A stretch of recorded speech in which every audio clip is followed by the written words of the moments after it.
Hey guys, Kevin from Concrunch TV, and I'm here at Anime North with... Guy Fieri. And what made you decide to cosplay Guy Fieri today? I have to say he's probably my favorite anime character. He was in an episode of Phineas and Ferb. So yeah. All right, and how are you enjoying Anime North so far? Oh, I love it every year.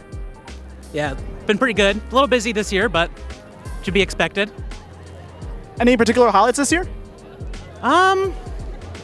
I think mainly just getting out and actually just photographing people. I think that's my favorite part of it.